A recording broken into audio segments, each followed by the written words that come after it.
Crimen histórico contra México, Lorenzo Meyer, es una frase durísima y tremenda y que, bueno, nos da pie para saludar a Emilio Álvarez y Casa, el maestro Emilio Álvarez y Casa, que forma parte de esta iniciativa ahora, que pues está en este proceso de búsqueda de consenso para ver si se convierte en una opción político-electoral o no. Pero en lo que eso ocurre, sus integrantes, las personas que han integrado esta iniciativa ahora, pues han presentado a las autoridades electorales asuntos de gran relevancia, mismos asuntos que no fueron considerados como relevantes para la fiscalización, lo cual es absolutamente contradictorio con una autoridad electoral que tiene como nunca herramientas legales precisamente para fiscalizar, y dejaron de lado un conjunto de informaciones muy delicadas que tienen que ver con el Estado de México. Estas informaciones que en un asunto de presentación pública hemos seguido de cerca con el abogado Paulo Díez Gargari, por un lado. Por otro lado, lo que la iniciativa ahora ha llamado el ciclo, para asociar un conjunto de situaciones muy importantes, muy identificables con los tiempos electorales que se han ido repitiendo a lo largo de los años. El ciclo 2017 decidió la autoridad electoral que no tenía materia suficiente para incorporarlo en el proceso de fiscalización. A las 11:30 de la mañana de este día, tiempo de México, la iniciativa ahora dará pues una conferencia de prensa y planteará cosas importantes. Le hemos pedido a Emilio, como fundador de esta iniciativa, que nos cuente, que nos platique de qué va la historia en esta mañana, donde veremos pues un planteamiento sobre este tema. ¿Qué decir, Emilio Álvarez y Casa, de lo que estamos viviendo con esta autoridad electoral que está siendo cuestionada pues por todos lados, que es la misma autoridad que va a conducir los destinos político-electorales del año que entra, y que, bueno, pues en el caso de lo que ustedes han planteado públicamente, simple y llanamente no le entró a ese toro? Emilio, buenos días y bienvenido. Carmen, buenas tardes allá en Cataluña. Lorenzo, buenos días acá en México. Pues en efecto, Carmen, lo que vimos entre la sesión del día viernes y ayer en el Instituto Nacional Electoral fue vergonzoso y escandaloso. Y fue la confirmación de una práctica donde no se acaba de entender la reforma constitucional de 2014, que le otorga al INE en su surgimiento, dejando de ser IFE, las facultades exclusivas, ya no lo tienen los órganos estatales, en materia de fiscalización, y lo que se refiere a la integración y control de algunas otras actividades en materia de los OPLES, organizaciones de procesos. Específicamente, Carmen, lo que hemos visto es una actuación que se repite a lo que sucedió en 2015, cuando incluso el propio Tribunal Electoral del Poder Judicial de la Federación le dijo al INE que había empezado tan tarde y tan mal la fiscalización que ya no se podrían aplicar las recientes reformas constitucionales en materia de nulidad o rebase de tope de campaña. En 2016 nos enteramos a posteriori, un año después, por investigaciones del periódico Reforma, que en Chihuahua, en Veracruz y en Quintana Roo, los gobiernos priistas rebasaron por más de 1,600 millones de pesos los topes de campaña, y el INE no lo vio. Al contrario, salieron a festejar lo que supuestamente, según ellos, era la fiscalización más rigurosa en la historia. En 2017 se está repitiendo, pero peor, la historia en el Estado de México, en Coahuila y Nayarit, donde vimos al gobierno federal, remarcadamente en el Estado de México, y los gobiernos estatales, cínicamente, en el desvío de recursos y en el ejercicio indebido de sus atribuciones para cambiar la voluntad popular. Sencillamente no lo vieron. En el caso de ahora, la iniciativa que presentamos, hicimos conocer a la autoridad electoral una tarjeta de débito de Banorte. Supimos que como esa había 500 tarjetas más, solo en ese número de serie. El número de cuenta pertenecía al gobierno del Estado de México, que había un programa de gobierno vinculado y que en ese programa, en ese listado, al menos había cerca de 6,000 representantes del PRI, del Mazo, que estuvieron el día de las elecciones en casilla y que se les pagó con ese dinero de gobierno del Estado de México. Un programa social utilizado para pagar a representantes de casilla.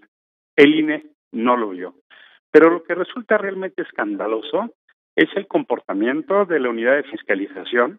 El titular decidió fuera de ley y fuera de norma determinar qué información se subía y qué no se subía. Por ejemplo, lo que llevó a la controversia, los gastos de representantes. Hubo que posponer la sesión del viernes y regresaron el lunes sin tener esa claridad. Fíjate, Carmen, la Comisión de Fiscalización votó el 6 de julio y el 17 de julio ni siquiera sabían qué estaba pasando. El titular de esa unidad se demostró, lo omitió en su currículum, trabajó con Del Mazo y no lo dijo. Su hija, por cierto, fue diputada del PRI en el Estado de México y resulta que se están tomando decisiones sin el conocimiento o con la anuencia de integrantes del Consejo General, y lo que vimos ayer es una absoluta pérdida de confianza cuando el INE solo con 4 elecciones está metido en un berenjenal, en un conflicto, en una desconfianza que por supuesto surge la duda fundada de cómo van a hacerle el año que viene, que hay 30 elecciones estatales, que está la elección de 300 diputados, que está la elección de todos los senadores de la República y de la presidencia de la República. Como tú bien decías, son más de 3,000 puestos de elección popular. En estos términos, lo que estamos viendo es una absoluta incapacidad y complicidad, y subrayo lo que dijo Lorenzo, es el secuestro del INE por parte de un grupo de consejeros que obedecen al PRI, que le han entregado su autonomía e independencia al PRI, y que otros, por omisión o por no querer meterse en conflictos, o por una interpretación absolutamente limitada de sus atribuciones, han decidido no defender una institución que fue la representación de la lucha de los 90 y principios de los 2000 en la transición de la democracia, Carmen. Esto es lo que hoy vamos a hablar en Ahora, a las 11:30 de la mañana, como tú bien decías. Emilio Álvarez y Casa, antes de escuchar a Lorenzo Meyer, quisiera agregar a lo que dices, además de lo que ustedes presentaron ante el INE de esta tarjeta, de la cual, bueno, pues han hablado ampliamente. Está el asunto que, como mencioné, el abogado Paulo Díez ha puesto a la mesa, ustedes lo han retomado en la revisión de lo que llaman el ciclo, que son los 1.600 millones de pesos que aparecieron en las cuentas del SASCAEM, este sistema de carreteras del Estado de México, y que después, bueno, esos 1.600 millones de pesos en una cuenta de cheques directamente como beneficiario el Estado de México, y la explicación que se da remite a un presunto adeudo de muchos años atrás por solo 50 millones de pesos de cuando se construyó la carretera Chamapa-Lechería. Esa explicación esotérica, histórica, de dónde salieron esos 1.600 millones de pesos, es algo que desde todos los puntos de vista tenía que haber tomado como algo por lo menos sospechoso, por no afirmar categóricamente que ese dinero se haya dispersado en la campaña de Alfredo del Mazo. La autoridad electoral, ante las evidencias y la información presentada, tendría por lo menos que haberse asomado para ver si efectivamente, como se ha señalado por parte de quienes lo han mostrado públicamente, esto llegó a la campaña de Del Mazo, por lo menos para saber si sí o si no, la autoridad tendría que haberse asomado a esa ventana, ¿no crees? Absolutamente, Carmen, absolutamente. Fíjate que con la revisión y la discusión que hizo el Consejo General, nos enteramos, por ejemplo, que la empresa OHL ni siquiera fue citada por la autoridad electoral, que la instancia de fiscalización de la PGR rechazó darles información y no hicieron nada al respecto, aun cuando la Constitución General de la República, en el artículo 41, le da facultades al INE como instancia superior para recibir información. Las revisiones que pudieron hacer a las cuentas del gobierno del Estado de México no las ejercieron, y esencialmente lo que estamos viendo es la voluntad de no querer ser un árbitro y de no querer revisar a fondo el dinero de procedencia ilícita que entra a las elecciones. En el caso de lo que sucedió en el Estado de México, hay evidencias sobradas del rebase de tope de campaña con inversiones multimillonarias, y ayer escuchábamos intervenciones ridículas del representante del PRI, que decía una serie de pretextos para no querer reconocer lo que se había pagado, por ejemplo, con Facebook. Solo como un pequeño ejemplo. Es decir, gastan miles de millones, Carmen, de manera ilegal. El caso de OHL, el caso de SASCAEM, que es esta entidad de control carretero del gobierno del Estado de México, es solo un pequeño botón de muestra, y el INE no lo ve.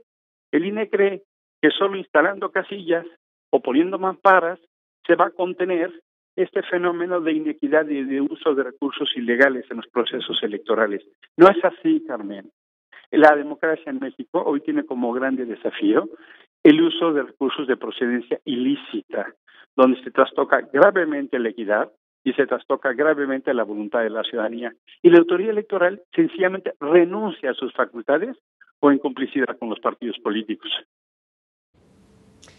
Para enfrentar el tema, Emilio Álvarez y Casa, ¿ustedes están planteando simple y llanamente que renuncien los consejeros? Vamos hoy a tener una presentación, estará Cuauhtémoc Cárdenas acompañando la iniciativa, estará Denise Dresser, estará Sergio Aguayo, estará Alfredo Figueroa, estará Alfredo Lecona, Lucía Riojas, Marcela Rosas y tu servidor, haciendo un emplazamiento esencialmente hacia la defensa de la democracia. Este será parte de los temas que hoy tendremos que ventilar, Carmen. ¿Estarán planteando formalmente esta petición? Es muy probable que se vaya en esa dirección. Lo que esencialmente queremos es que vaya a haber una discusión de una autoridad que dé la confianza y la certeza, partiendo del punto que esta autoridad no la da. ¿Qué dices, Lorenzo Meyer, sobre esta posibilidad, sobre esta idea? ¿Será el camino? Es interesante. Yo creo que cuando hay una enfermedad ya, una enfermedad, en este caso política, de la magnitud de la que tenemos ahora, quizá llevar a la crisis antes de que llegue un momento en donde ya no se pueda dar marcha atrás. Ahorita se puede todavía hacer algo en los meses que viene. Llevar al INE a una crisis de solicitarles y lograr que renuncien sus consejeros para rehacer esa institución ya a marchas forzadas, pero antes de que se inicie la gran batalla, la madre de todas las elecciones, es una posible solución. Es muy drástica, pero está tan enfermo el cuerpo político mexicano, en particular en su fase electoral, que a lo mejor acelerar esto es una manera de todavía poder evitar el desastre, porque con esta no credibilidad que se tiene en este momento, prolongarlo hasta que llegue la elección es estar ya pidiendo el desastre, previéndolo y pidiéndolo, llamándolo y haciendo que no haya otra salida. Yo supongo que desde la óptica del gobierno, aunque el representante del PRI haya reclamado que estas acciones del INE no se hacen, es muy, muy preferible para ellos que siga el INE de ahora de la misma manera que, y esto no lo hemos tratado, Carmen, el Tribunal Electoral del Poder Judicial de la Federación, en donde a instancias del Senado, en donde el PRI, los suyos tienen mayoría, se dice que los magistrados que están ahora, que deberían de cambiar, que no cambien, que sean los mismos. Bueno, pues claro que les encanta que sean los mismos, y si pudieran ser eternos, pues que se quedaran allí hasta la consumación de los siglos, porque les viene muy bien. Entonces, el tribunal ya está listo con los personajes necesarios para dar su opinión en favor no solo del PRI, sino del statu quo. Ya no podemos pedir que el tribunal, que es el que tiene la última palabra, desgraciadamente, se cambie.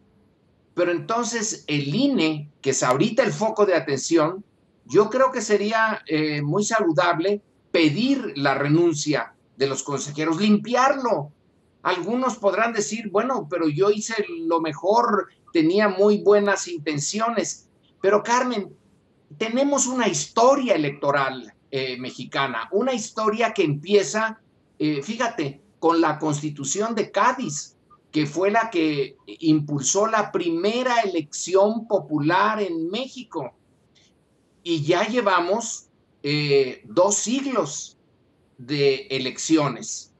Nadie en el INE puede decir, por ejemplo, que esto de los millones que le dio el gobierno federal al gobierno del Estado de México para compensar esos 50 millones iniciales y que se volvieron más de 1,000, nadie puede decir que, bueno, eso a nosotros no nos concierne, son problemas administrativos entre el gobierno federal y el gobierno del Estado de México. Se tiene una historia, se saben todas los trucos. Demetrio Sodi, que fue también en algún momento parte de los popularmente electos, nos dijo en una conferencia en la Universidad de Yale que por su propia experiencia era realmente fácil burlar las formalidades que limitan los gastos en campaña, que quien quiere las viola. Bueno, eso era antes de la nueva legislación, pero la nueva legislación no quita, el espíritu sigue imperando de estos 200 años. Todos en el INE saben cómo se hacen las trampas necesarias para saltarse los topes de campaña. Entonces, en este conocimiento que tienen, conocimiento histórico, atrincherarse con que, bueno, esa no es nuestra atribución, nosotros nos limitamos a lo mínimo necesario.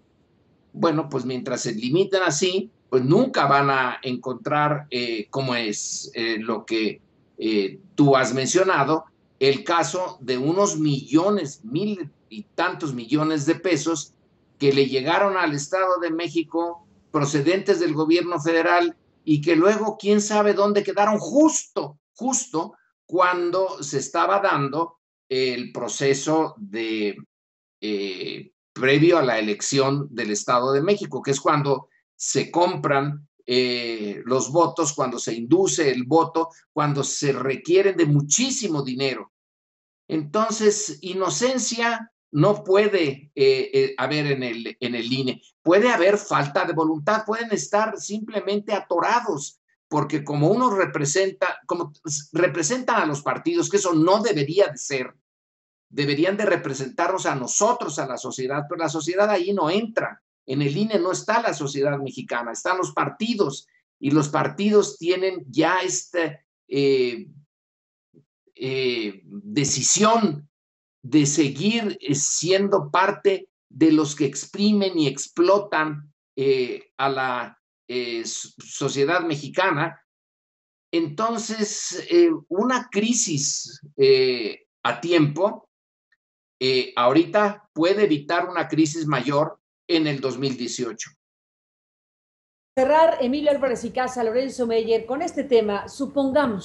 Supongamos que esta idea de que renuncien los consejeros electorales, supongamos que el árbitro tiene que ser reemplazado por lo que ha sucedido en este 2017, por una insatisfacción respecto al tema, particularmente de la fiscalización. Nadie pone en duda la eficacia del INE para instalar las casillas, para mandar las crayolas. Algunos hasta dudan de las crayolas, pero en fin, hay un conjunto de situaciones logísticas razonablemente resueltas. Lo que queda pendiente es precisamente el tema de la fiscalización y de los recursos paralelos a los que oficialmente están aprobados por la ley, que ese es el gran tema en este momento y lo que viene.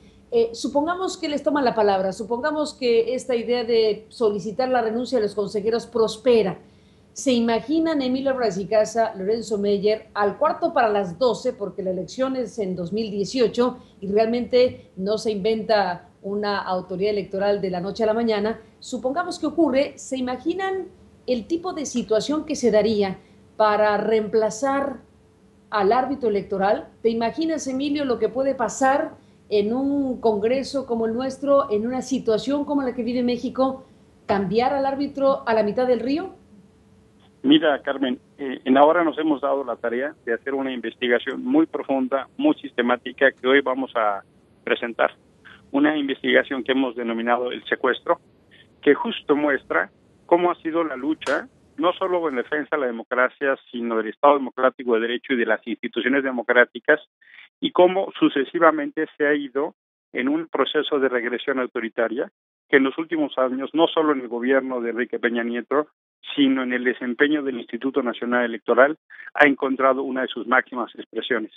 Un equipo de investigación encabezado por Alfredo Figueroa y un equipo de voluntarios de una enorme capacidad pondrá en la escena pública, así como hicimos en el ciclo, una serie de materiales que documenta por qué no podemos ir así el 18.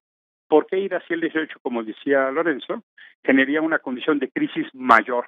Y eso nos obliga a retomar lo que ha pasado en la historia. En esta investigación se va a poder ver no solo lo que han dicho y no han hecho los consejeros o los integrantes del Consejo, sino este secuestro por parte del PRI. De manera tal que podemos recuperar experiencias como pasaron en los 90, a fines de los 90, donde se hicieron acuerdos en fin de defender la democracia mexicana y donde el tema clave era la confianza en la autoridad electoral. Hoy esta confianza está gravemente dañada. Esta confianza no tiene cabida en los nuevos desafíos que el INE no está sabiendo enfrentar, que como tú bien dices, no es un asunto de poner mamparas o de instalar casillas, es un asunto de tener los ríos de dinero ilegal que están trastocando la democracia, que es una especie de cáncer en nuestra democracia y que no está siendo detenida, incluso a partir de la reforma constitucional del 14. Ya en el 2012, las elecciones presidenciales tuvieron un enorme escándalo por el tema Monex, por la manera en que se puso este dinero ilegal en la elección. Inclusive la escandalosa situación donde al empate de una decisión, un consejero que participaba en el PRI, García Ramírez, que había dicho que se abstenía, regresó a desempatar votando a favor del PRI. Por ese escándalo se hizo la reforma del 2014, por eso tenemos un INE y ya un IFE, y resulta que esas atribuciones no se ejercen. Resulta que nos enteramos un año a posteriori, que se desvían millones de pesos de los gobiernos, y eso porque ganó la oposición, no porque el INE haya funcionado. Resulta que tenemos una unidad de fiscalización que hace lo que quiere, que no entrega información, que oculta información, y que genera que el Consejo General tenga que estar sesionando a trompezones y trabajando sobre las rodillas, como lo vimos el viernes y el lunes, e inclusive todavía van a tener que hacer una investigación de oficio para poder determinar los montos finales. Vamos, es escandaloso, es vergonzoso y es extraordinariamente riesgoso. Es un daño mucho mayor irnos bajo ese escenario a las elecciones del 18, Carmen. Lorenzo Meyer, para terminar, ¿qué dices? ¿Qué significaría cambiar al árbitro en este momento tan cercano a la elección presidencial? Tienes razón de que a la mitad del río, pero ya no tienen fuerza para seguir hacia la otra orilla. Nos vamos a ahogar todos. Hay en este país varios tipos de poderes y están los poderes fácticos, en particular esas grandes concentraciones de dinero a las cuales no les conviene que la crisis política se siga desarrollando a la velocidad en que va y que termine en crear un ambiente muy poco propicio para ellos. Es cierto que el Congreso tendría que poner a los nuevos, pero el Congreso no es un poder autónomo. Ojalá algún día lo llegue a ser y represente la pluralidad de los mexicanos, pero en realidad el Congreso, teniendo a la mayoría que tiene, representa básicamente al Poder Ejecutivo. Pero si hay otros poderes que presionen sobre el Ejecutivo, que presionen sobre el Congreso, señalando, oiga, este es un momento casi de salvación, deje usted de jugar con las elecciones. A ellos, fíjate, a Slim, pongámosle nombre y apellido. A Slim, ¿qué es lo que le importa? ¿Le importa que el PRI vuelva al poder en el 2018 o le importa tener un sistema político más estable con una cierta legitimidad que ahorita ya no tiene? No veo por qué esté él empeñado, y él y los otros grandes, en sostener la situación como está ahora. El momento crítico lo pueden entender ellos y ellos también jugar, como están haciéndolo ahora, en este momento en que están viendo el problema que no funciona o que está mocho el sistema anticorrupción, ya se metieron de lleno y están presionando. Bueno, es que hay que presionar. El Congreso, insisto, no es el Congreso. Representa a otra parte del gobierno, pero si hacemos presión la sociedad, hacen presión los poderes fácticos, no porque sean democráticos, claro que no, sino por su propio interés, porque les conviene tener un sistema con una legitimidad mayor, que es lo que garantiza estabilidad. Y la estabilidad les importa, porque sin estabilidad, sí, algunos pueden hacer negocio en la inestabilidad, en las guerras, pues hay quienes venden armamento, etcétera, y hacen grandes negocios, pero en general la estructura, digamos, normal de una sociedad se detiene. Requieren de la normalidad, y la normalidad no va a sentar sus reales entre nosotros si se sigue teniendo este sistema que ya falló. Es una oportunidad para una especie de terapia de caballo, así cuando están las cosas muy mal y se tiene que proceder a una operación durísima, pero es mejor hacerla que no hacerla. Pues ahí están estos temas a la mesa. Lorenzo Meyer, Emilio Álvarez y Casa, a los dos, gracias. Estaremos al pendiente a las 11:30 de la conferencia de prensa de la que hablas, Emilio. Daremos cuenta de ello y desde luego seguiremos platicando, Lorenzo, pues de todo esto que es tan importante, pues con miras al 2018, desde luego, pero con miras al momento que estamos viviendo, a este exacto instante donde estamos observando este proceso en la autoridad electoral que ha sido sumamente cuestionado. Gracias, Lorenzo. Gracias, Emilio. A los dos un abrazo y estamos en contacto. Buenos días. Gracias, Carmen. Buenos días. Un abrazo. Que la pase bien ahí en Barcelona, Carmen. Eso haremos, Lorenzo. Ya te platicaremos cómo estuvo esta visita. Ya te contaremos.